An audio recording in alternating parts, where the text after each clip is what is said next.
Ladies and gentlemen, I don't know what you walked in here carrying tonight. Maybe it's heartache, maybe it's rejection, maybe it's a storm that's been raging so long, you forgot what peace even sounds like. But I came to tell somebody, that pain you feel, it's not punishment, it's preparation. It's not the end of your story, it's the beginning of your strength.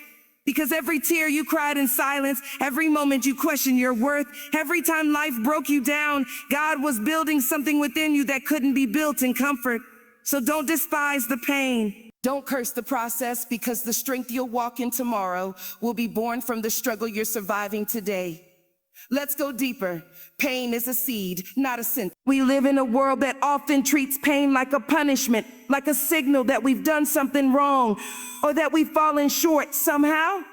But what if I told you that pain isn't a prison, that it's not your final destination? Pain is a process. It's not where your story ends. It's where something greater begins. It's the soil where your strength, your purpose, and your power begin to take root. See, we've been conditioned to avoid pain at all costs. We numb it, we run from it, we try to pray it away. But in that discomfort, in those late nights when you feel like you're breaking down, something is happening that you can't see with your natural eyes. That pressure, that ache, that weight, it's not here to bury you. It's here to plant. Because anything that is planted must first be broken open before it grows. The seed doesn't fight the soil.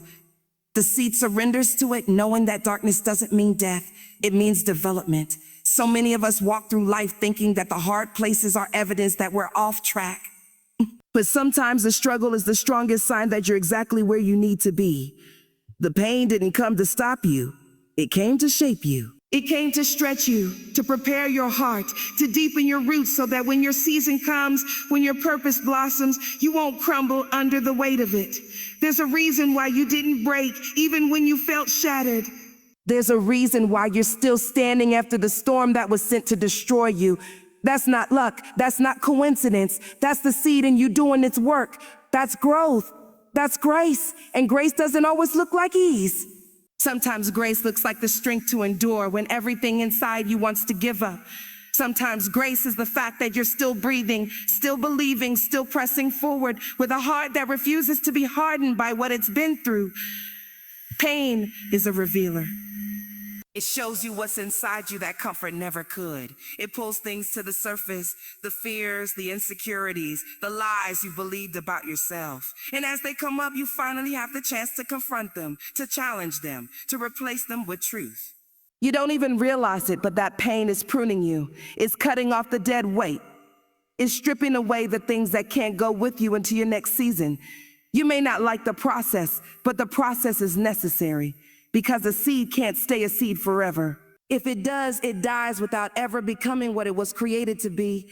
And you weren't created to stay small. You weren't created to stay hidden in the dirt. But before you can rise, you must be rooted. Before you walk in power, you must walk through pressure. And every ounce of pain you've carried is doing more than you know. It's building something eternal inside you. You might feel buried right now. You might feel like nobody sees you, like nothing's moving, like you're stuck. But that's how seeds feel too. Still, silent, hidden, but give it time. Give it space, keep the faith, because deep beneath the surface, transformation is taking place. Strength is rising, purpose is forming. And when that seed breaks through, it won't look anything like what it started as. So no, pain is not a sentence. It's not a label. It's not a life sentence. This is all there is. It's not the end of the story. It's the beginning of something sacred. Something strong, something powerful. Because from pain comes purpose, from pressure comes diamonds, and from that little seed planted in the dirt, crushed by the weight of what seemed like too much, comes the tree that bears fruit, provides shade, and stands tall against the wind. Strength is forged, not found. We often admire strength in others without truly understanding the fire it took to create it. We see the calm in someone's voice, the power in their presence, the way they walk through storms without flinching, and we assume they were born with that. We think strength is something you stumble upon, like a treasure hidden in a field.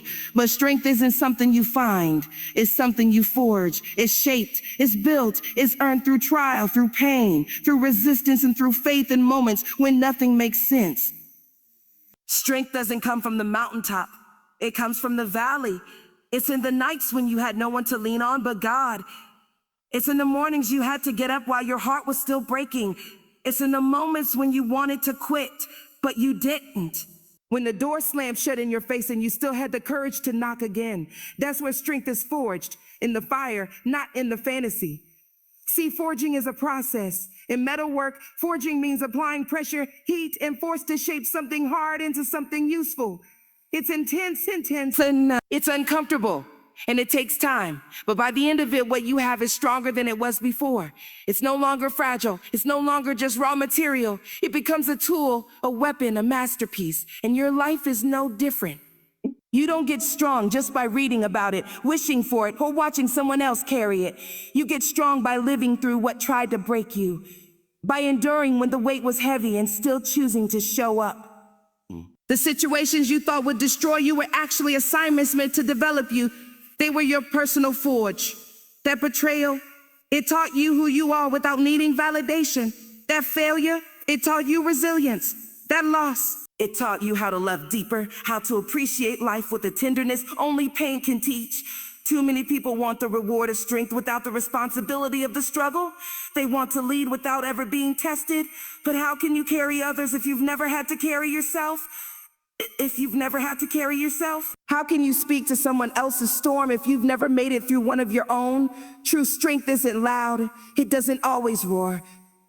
Sometimes strength is the quiet decision to keep going, to forgive when it still hurts, to rebuild after everything fell apart, to smile when your soul feels heavy and the enemy doesn't fight what isn't a threat. The pressure you're under is proof that something powerful is being formed in you. Don't think it's punishment, it's preparation. It's how God crafts warriors. It's how he develops endurance, patience, compassion, and unshakable faith. Every time you said, I don't know how I'm going to get through this, and then made it through anyway, that was strength being forged. Strength isn't about having it all together. It's about holding on when everything around you is falling apart. It's about trusting that even in your weakness, something greater is being built. You don't have to look strong to be strong. You don't have to feel brave to walk with courage. Sometimes the strongest people are the ones who cry in the dark, wipe their tears, and then get up and face the world again with grace and grit. We've been taught to look for strength outside ourselves, in the approval of others, in our accomplishments, in how much we can achieve. But the real power is within. It's in what you survived. It's in how you rose after you fell. It's in the story only you can tell. You've been walking through the forge all along, and every scar, every stretch, every tear, it all matters. It all counts. It's all part of the shaping. Strength is not something that just shows up when you need it. It's the result of what you've already been through. It's forged in the shadows, in the silence, in the places nobody else sees. And every time you made the choice to press forward, to hold on to hope, to believe when everything around you said give up, you were being forged, not found, forged. Your breaking point is God's building ground. There's something sacred about the moment when you feel like you can't take another step, when the weight becomes too heavy, when the silence feels deafening, and you find yourself saying, God, I don't know how much more I can handle. That place where your strength runs out, where your heart feels like it's barely holding together, that is where heaven leans in. That is where God begins to build what you couldn't build in your own power. We spend so much of our lives trying to avoid the breaking point. We see it as the place of failure, the end of the road, the evidence that we're not strong enough. But in God's hands, the breaking point is not the end, it's the beginning. It's where surrender finally silences pride. It's where the masks fall off and we get real with ourselves and with Him. It's where we stop pretending we're okay and start receiving the help we didn't think we needed. God does His deepest work when we are undone. He doesn't need your perfection. He's not impressed by your performance. He's drawn to your honesty, your vulnerability, your willingness to admit, God, I can't do this without you. That kind of surrender creates space for something supernatural to happen. That's when He steps in, not just to fix it, but to form you through it. To show you who He is in ways you never would have known if everything had gone according to your plan. Your breaking point reveals what you're really made of. Not just your pain, but your potential. Not just your wounds, but your will to heal, to heal. It's in those moments of desperation where character is formed, where faith gets roots, where you realize that what you were building on your own was never meant to carry the weight of your calling. So God steps in not to destroy you, but to rebuild you, stronger, deeper, wiser, and more aligned with his purpose for your life. The breaking doesn't feel good. It's raw. It's confusing. It strips away your control and shakes the foundation of what you thought you knew. But breaking is a necessary part of becoming. Because before God can elevate you, he will often excavate you. He will dig beneath the surface of your comfort, your habits, your expectations, and start removing what can't stay. He'll confront what you've been hiding behind. He'll challenge the version of you that was shaped by survival, not by destiny. In scripture, over and over again, we see people reach their breaking points, moments where they were ready to walk away, ready to give up. Elijah under the broom tree, crying out to die. David in the caves, hiding from Saul. Job scraping his skin with broken pottery, losing everything he had. But those moments weren't the end. They were thresholds. They were the exact spaces where God began to move, to speak, to realign, to rebuild. You don't have to fear the breaking, because what breaks in God's hands always breaks for a purpose. He doesn't waste a single piece. Every fragment, every shattered dream, every disappointment becomes part of the foundation he's laying for what's next. And sometimes he allows the breaking not to hurt you, but to release you from the version of life you settled for, from the limitations you placed on yourself, from the lies you believed about your worth. The beauty of God's process is that the breaking point becomes a sacred exchange. Your weakness for his strength, your fear for his peace, your plan for his purpose. He takes the place where you fell apart and turns it into the place where you finally start to see clearly, where you stop striving and start trusting, where you stop surviving and start surrendering. What you thought was a breakdown may actually be a breakthrough. What looked like the end could be the doorway to your next level. And while you're focused on what's falling apart, God is already focused on what he's putting together. Not in the absence of your pain, but in the very center of it. Because he is not afraid of your brokenness. He's drawn to it. He meets you there. He speaks to you there. He molds you there.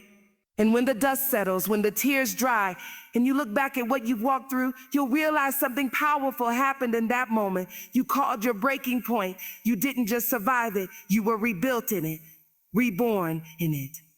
Reintroduced to yourself and to a God who never needed you to be strong to use you, only willing.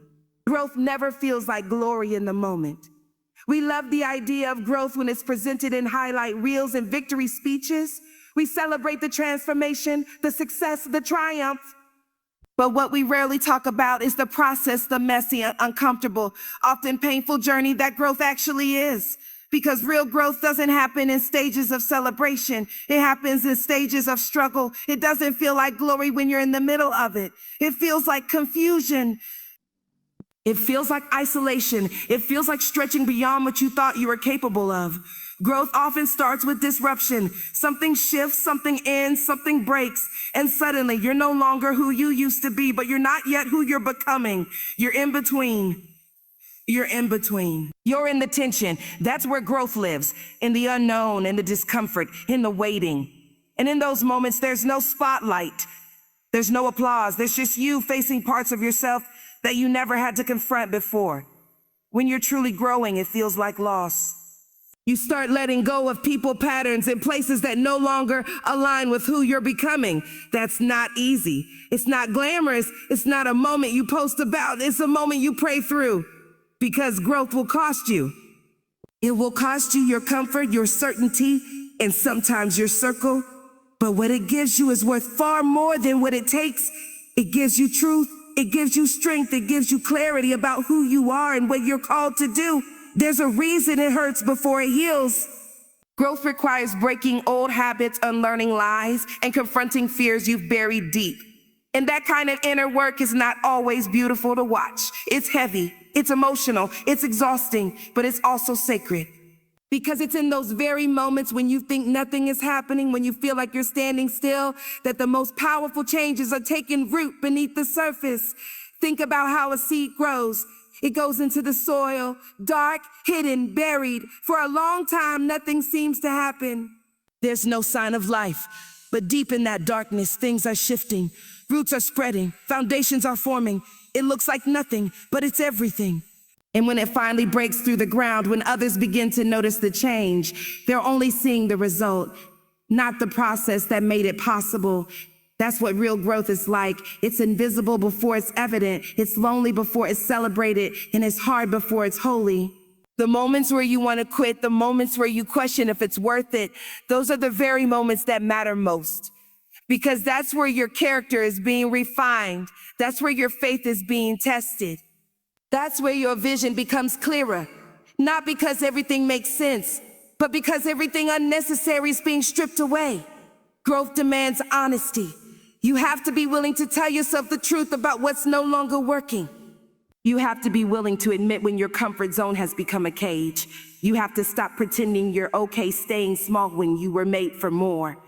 And that honesty will break you before it builds you. But without that breaking, you can't make room for the new. The glory we chase is often the product of growth we try to avoid. We want the outcome without the obstacle, but it doesn't work like that. Every strong voice, every bold leader, every healed soul you admire, there's a story of growth behind them, a story of nights they cried, seasons they doubted, and days they didn't recognize themselves. They didn't arrive at strength without struggle. They didn't reach their breakthrough without walking through some breaking. You can't grow and stay the same. You can't grow and hold to everything that once made you feel safe. At some point, you have to decide that becoming who you were meant to be is more important than staying who you've always been. And that decision will take you through a wilderness, a place where God will refine you, teach you, stretch you, not to punish you, but to prepare you. And in that wilderness, you won't always feel powerful. You won't always feel like progress is being made. But growth isn't a feeling, it's a becoming. It's a quiet, constant transformation that doesn't ask for attention. It asks for commitment. It asks for faith in what you can't yet see, trust in a process you don't fully understand, and a willingness to keep moving even when it doesn't feel like glory at all. Survival today is strategy for tomorrow. There are seasons in life where survival is the only thing you know how to do. You're not aiming to thrive, not looking for applause, not trying to be impressive. You're just trying to make it through the day. You're waking up, putting one foot in front of the other, carrying wounds that haven't fully healed, and fighting battles no one else can see. And while it may not look like strength on the outside, what you're doing, surviving, is shaping something deeper than most people can imagine. When you're in survival mode, life feels like a battlefield. You're dodging emotional bullets, dealing with disappointments, navigating uncertainty. It can feel like a setback, like life has pulled you away from your purpose. But what if survival isn't a detour from your destiny? What if it's the training ground for it? Because the endurance you're building in survival mode becomes the very strength you'll need when the doors start opening. The patience you're practicing now becomes the peace you carry when the pressure rises. The quiet perseverance, the resilience, the decision to keep going when quitting feels easier, that's strategy, that's preparation. God doesn't waste seasons. Even the ones that feel dry, broken, and barren are working for your good. You may feel like nothing's happening, but something is happening in you. Your ability to stay grounded when everything around you is unstable becomes your anchor in the future. Your ability to stay focused when distractions are loud becomes your edge when opportunities come. Every time you chose not to give up, you sharpened your instincts. Every time you survived what tried to destroy you, you learned how to discern, how to move with wisdom, how to speak with grace, how to lead with depth. Survival teaches you what success never could. It strips away pretense. It teaches you how to depend on God in a way that comfort never would. It humbles you. It reveals who you are when the lights are off and no one is clapping. It's where you discover your voice, your grit, and your truth, not in moments of applause, but in moments of silence. Moments where you had to encourage yourself because nobody else knew how much pain you were in.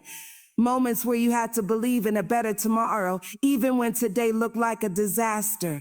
And what you learn in survival doesn't stay in survival. It follows you into every room you'll walk into.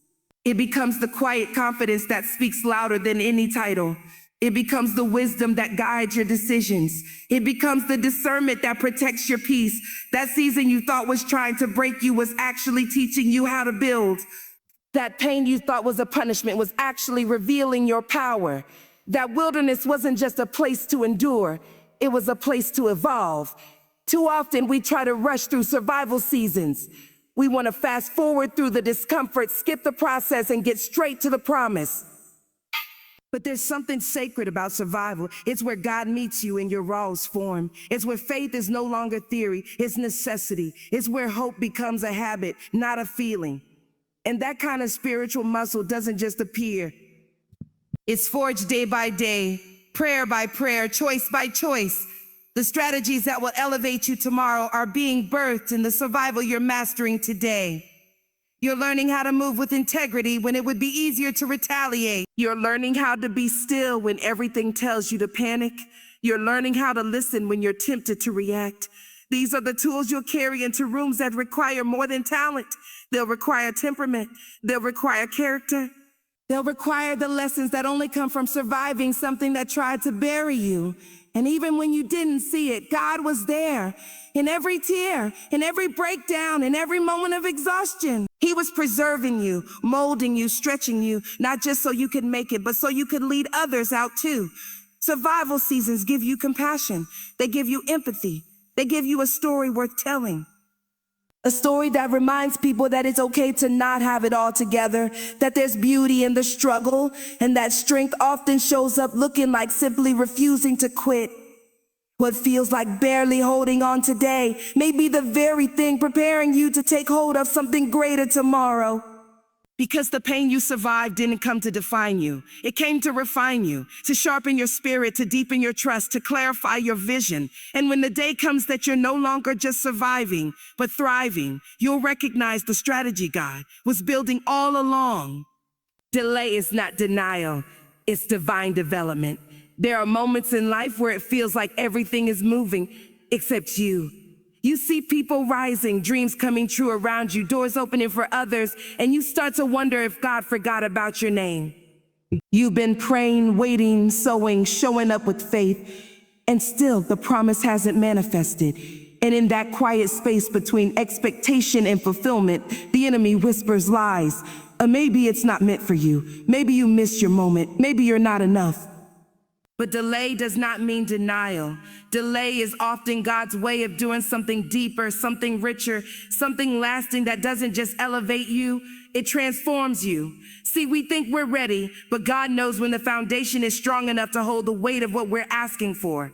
A delay isn't a punishment, it's protection, it's preparation, because a blessing too early can feel like a burden. Success without maturity can become sabotage. Elevation without process can become pride. And so God, in His mercy, holds back what you think you're ready for because He's developing something in you that the future version of you will need. Development happens in the dark, in the hidden places, in the quiet seasons where no one is clapping and no one is watching. That's where roots go deep. That's where character is shaped. That's where trust is tested. And if you skip that development process, you may get to your destination, but you won't have the depth to stay there. You might have the gift, but you won't have the grounding. You might have the talent, but you won't have the tenacity. Think about David, anointed as king while still a shepherd, chosen, set apart, appointed, but not yet positioned. There was a delay between the calling and the crown, and in that delay, God developed him. He learned how to fight in private before he fought Goliath in public. He learned how to lead sheep before he ever led a nation. That delay wasn't wasted. It was working. It was building discipline, humility, patience. And when the time came, David wasn't just gifted. He was grounded.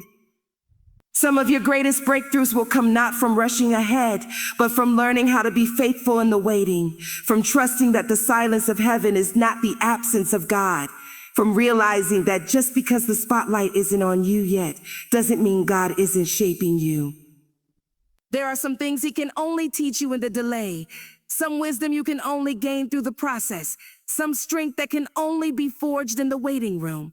And the delay will test your perspective. It will expose your motives. Are you doing it for applause or for purpose? Are you following the calling or chasing validation?